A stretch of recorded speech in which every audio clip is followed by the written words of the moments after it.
আসসালামু আলাইকুম, কেমন আছেন সবাই? আশা করি ভালো আছেন। আল্লাহর অশেষ রহমতে আমরাও ভালো আছি। চলে আসলাম নতুন একটি ভিডিও নিয়ে। এই তো দুপুর থেকে ভিডিওটা শুরু করলাম। তো মেয়ে এখানে এই তো মিষ্টি আইটেম বানাবে, হঠাৎ করে বলতেছে আমি বানাই। মোবাইলে দেখছে ইউটিউবে। তো আমি বললাম ঠিক আছে বানাও। আমি আবার দুধ জাল করে রাখছি। তো ওখান থেকে দুধ অল্প একটু নিয়ে এরপর চিনি ক্যারামেল করে দুধের সাথে মিশিয়ে ঠান্ডা করে এরপর খেজুর কলা এগুলো মিশিয়ে ফ্রিজে রেখে দিছে ঠান্ডা হওয়ার জন্য। তা আমি আবার বললাম একটু চিড়া ভিজাই, চিড়াও দিও, চিড়া দিলেও ভালো লাগবে। পরে আমি চিড়া একটু ধুয়ে ভিজিয়ে রাখলাম। তো এখানে তো মাছ বের করছি, পাঙ্গাস মাছ, ওটা আমি লেবু আর লবণ দিয়ে মাখিয়ে রাখতেছি, পরে ধোবো।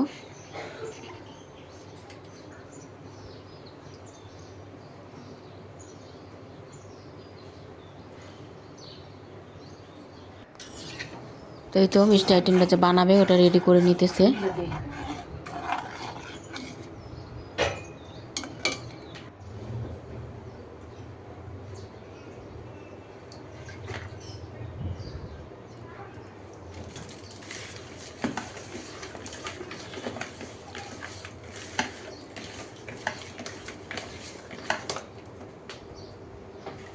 তো মাছটা আমি এখন একটু ধুয়ে নিব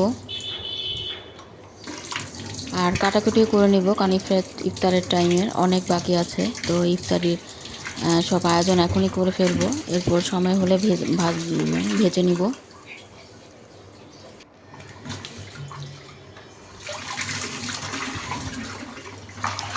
তো আজকে মিষ্টি মিষ্টি কুমড়া এ তো রান্না করব, আর পাঙ্গাস মাছ ভুনা করব পেঁয়াজ দিয়ে, টমেটো মটরশুঁটি দিয়ে। এখন আমি আলু চপের জন্য আলু সিদ্ধ বসাবো রাইস কুকারে। আলু আর ডিম একসাথেই সিদ্ধ বসাবো। তো একসাথে অনেকগুলো আলু সিদ্ধ করে প্রতিদিন করি না, প্রতিদিন একটা ঝামেলা লাগে। একটু বেশি করে আলু সিদ্ধ করে এরপর আলু চপের জন্য গোল গোল করে রেখে দিই। এরপর প্রতিদিন প্রতিদিন তো আর ভাজি না, যেদিনই ভাজি বের করে ভাজি।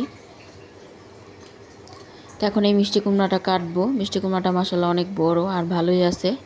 তো ভাবছি আজকে মিষ্টি কুমড়া দেখে মনে পড়লো যে আজকে মিষ্টি কুমড়া দিয়ে বেগুনি বানাবো, মানে কুমড়ানি। বেগুন দিয়ে বানালে বলে বেগুনি, আর মিষ্টি কুমড়া দিয়ে বানালে তো বলবে কুমড়ানি। তো কুমড়া দিয়ে ভাজলে এটা আমার কাছে বেগুনের থেকে বেশি মজা লাগে।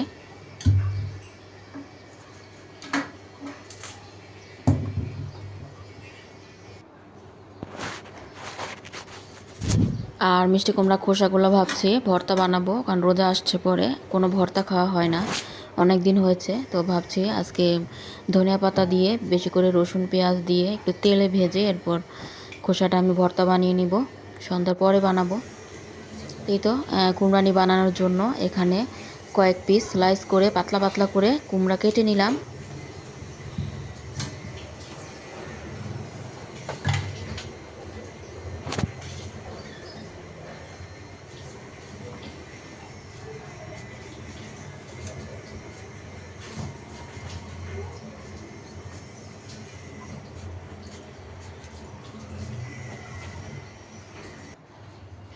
তো এই তো আমার কাটাকুটি শেষ। এখানে বেগুন আর কুমড়ানি বানানোর জন্য কুমড়ো কেটে নিয়েছি, আর খোসাটা আলাদা রাখছি ভর্তা বানানোর জন্য সিদ্ধ বসাবো।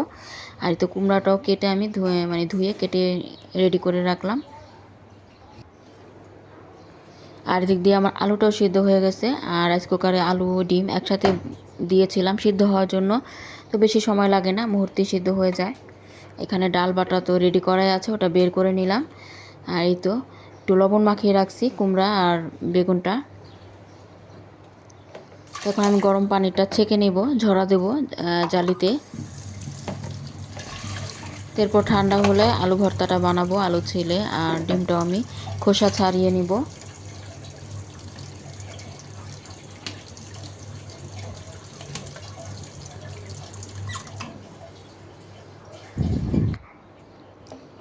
তো আলুটা ঢেলে নিয়ে এখন খোসাটা বসাই দিচ্ছি, রাইস কুকারই হয়ে যাবে।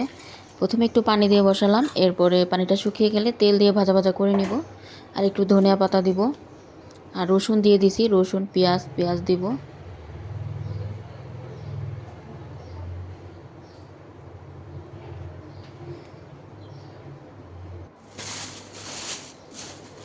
এখন আমি বেসনটা গুলায় নেব।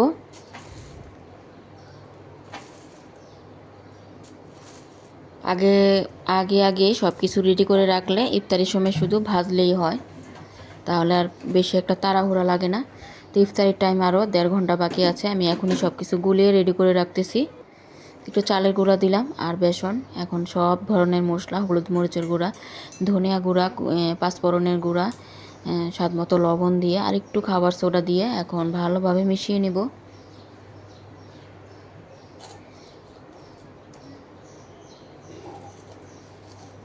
পাঁচফোড়নের গুঁড়াটা দিলে খুবই মজা লাগে, ঘ্রাণ আসে একটা।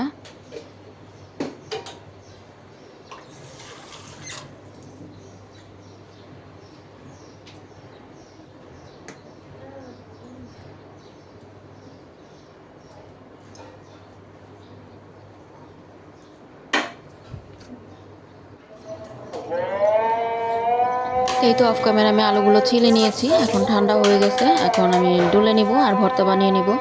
তো আমি আলুর চপের আলুটা ভর্তা বানালে যা যা দেয় সব কিছুই দিই। তো পেঁয়াজ ভেজে নিলাম, একটু পেঁয়াজ, শুকনো মরিচ, ধনিয়া পাতা, একটু সরিষার তেলও দিব ভর্তার মতো।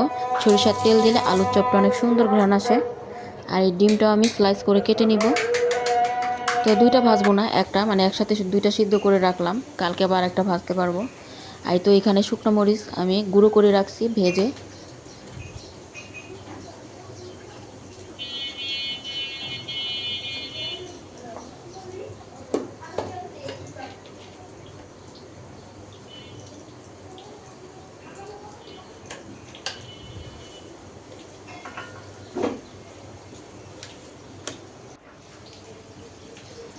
এখন দিয়ে দিলাম সরিষার তেল, এখন ভালোভাবে মাখিয়ে গোল গোল করে রাখবো।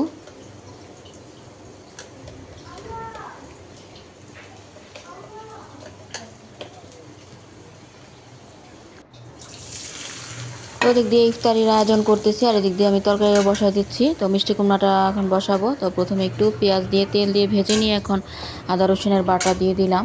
তো তরকারির মতো করে রান্না করব। তো হালকা হালকা মশলাই দিব, কারণ মিষ্টি কুমড়া, লাউ এগুলোতে হালকা মশলা দিলেই মজা লাগে।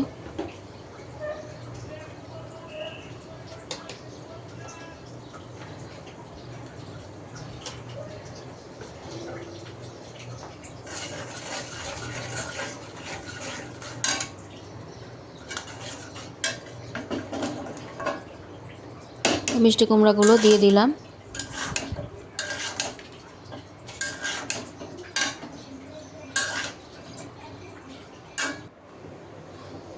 আর এই তো আলু চপটা আমি এখন বানিয়ে নিচ্ছি গোল গোল আকারে।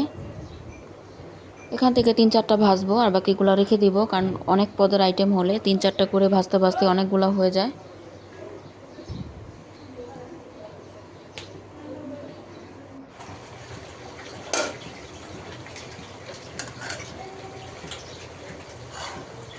তো মিষ্টি কুমড়াটাই তো এখন একটু পানি অল্প করে দিয়ে দিব।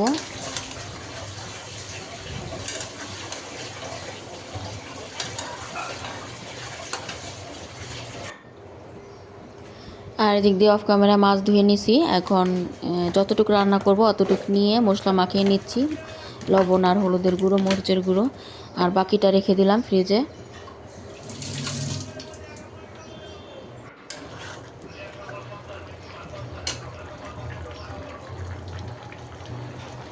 তো মিষ্টি কুমড়াটাও হচ্ছে, এখন একটু ভাজা জিরের গুঁড়া আর ধনিয়া পাতা দিয়ে নামিয়ে নেব আঠা আঠা ঝোল করে।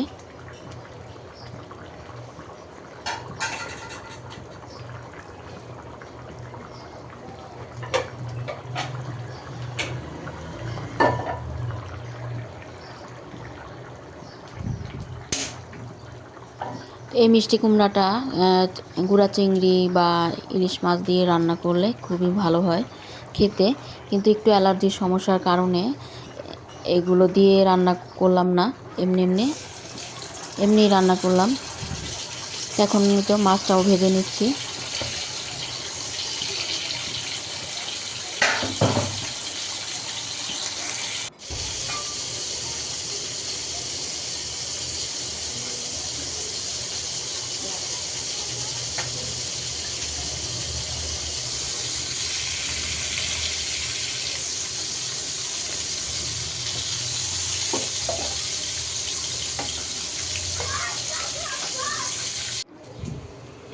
তো এদিক দিয়েই তো রান্না চলছে আর ভাজাভাজি করব। তো মেয়েও ভাজাভাজি করবে আমার সাথে, তো আমি এদিক দিয়ে ফল কেটে নিচ্ছি।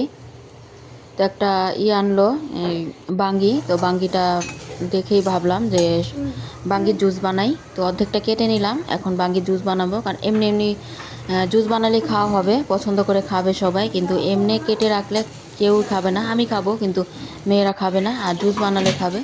এখানে সব ফল আমি কেটে নিয়ে গুছিয়ে নিলাম, আর এই তো জুসটা আমার বানিয়ে রেডি। তো ওর বাবা বানালো জুসটা, আমি কেটে দিয়েছি। তো এখন এই তো এদিক দিয়ে তরকারিটাও মশলা কষিয়ে নিয়ে এখন মাছটাও দিয়ে দিলাম, টমেটো দিলাম, কাঁচামরিচ।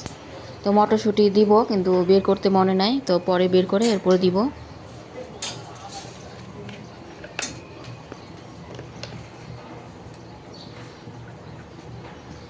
তো এখন এই তো ভাজাভাজি করার সময় হয়ে গেছে। তো হাঁড়িতে তেল দিয়ে তেলটা গরম হলো, এখন প্রথমে ডিম চপগুলো ভেজে নিচ্ছি। তো এই পাশে আমার তরকারিটা আস্তে আস্তে হোক, এখন এই এই চুলাতে ভাজা পোড়াগুলো করে নিই। আর ফল টল শরবত সব কিছু রেডি করে নিয়েছি।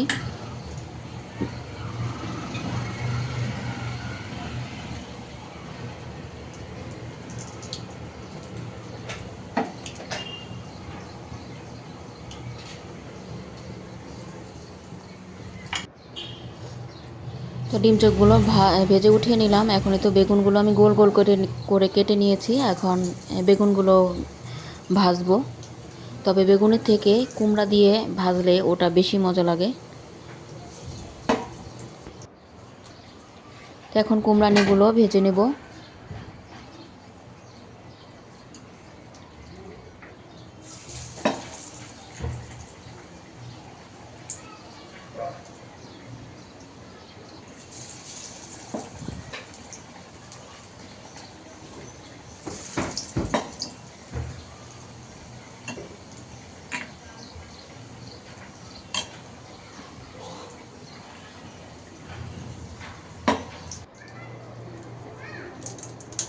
তো এই তো মটরশুঁটি আমি ফ্রিজে ডিপ থেকে বের করে এখন দিয়ে দিলাম। তো হয়ে যাবে, মটরশুঁটি সিদ্ধ হতে বেশি সময় লাগে না।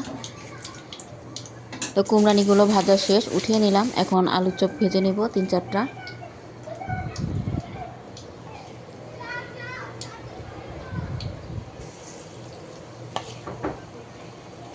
তো চামচ দিয়ে দিতে সুবিধা, এজন্য আলুর চপটা চামচ দিয়ে দিই।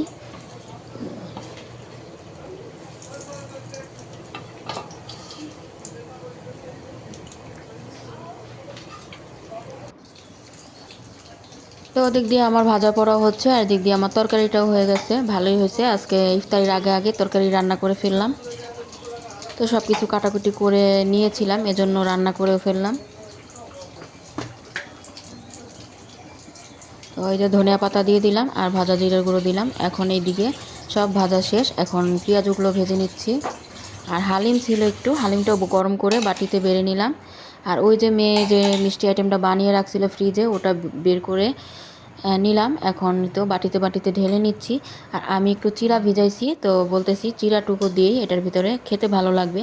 তো মেয়ে বলতেছে না দিও না, মজা লাগবে না। তাই আমি বললাম খেয়ে আমি দেই, খাওয়ার সময় বললো মজা লাগে কি না।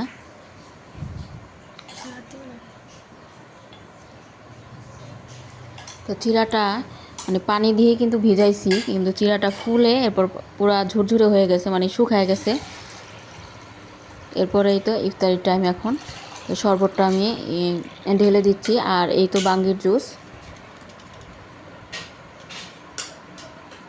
তো এক এক করে আজকে অনেক আইটেমই হয়ে গেছে।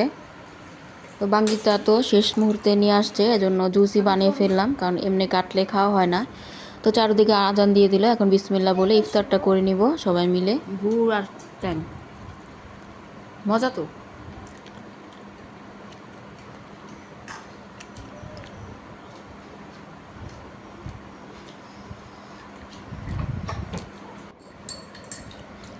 তো এই মিষ্টি আইটেমটা খেতে এত মজা লাগছে, দুধ, খেজুর, এরপরে চিড়া, কলা।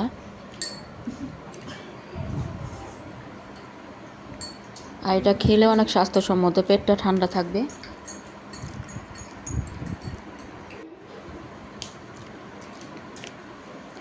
এখন ওর বাবা তো মুড়ি মাখাবে, তো উনি আবার ইফতারটা করে নামাজে চলে যাবে, এজন্য তাড়াতাড়ি খেয়ে নিচ্ছে।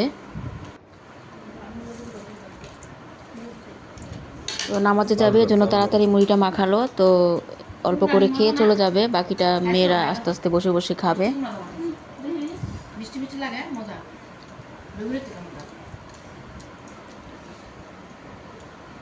লেবু দিয়ে খা।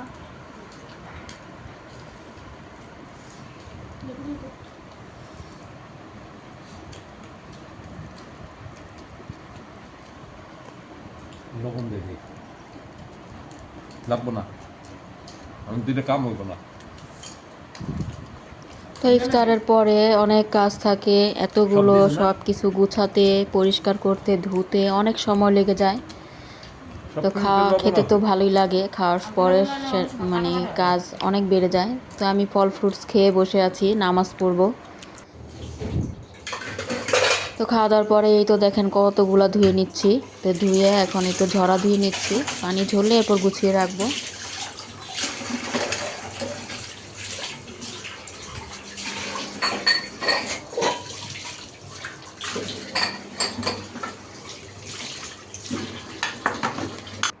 তো সব কিছু ক্লিন করে নিলাম, রান্নাঘরটাও চুলা টুলা সব কিছু মুছে পরিষ্কার করে নিলাম। তো ভিডিওটি কেমন লাগলো কমেন্টে জানাবেন, লাইক কমেন্ট শেয়ার করবেন, সাবস্ক্রাইব করে আমাদের পাশেই থাকবেন। তো আজকের মতো ভিডিওটি এখানেই শেষ করছি। চলে আসবো আবার নতুন কোনো ভিডিও নিয়ে আপনাদের মাঝে, কথা হবে নতুন কোনো ভিডিওতে। আল্লাহ হাফেজ, আসসালামু আলাইকুম।